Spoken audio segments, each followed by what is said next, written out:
10 மாதம் சுமந்திருந்து பெற்றாள்.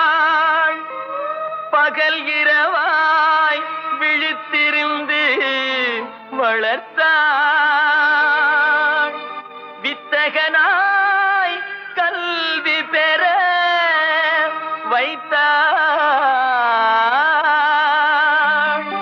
மேதினியில் நாம் வாழ செய்தாள்.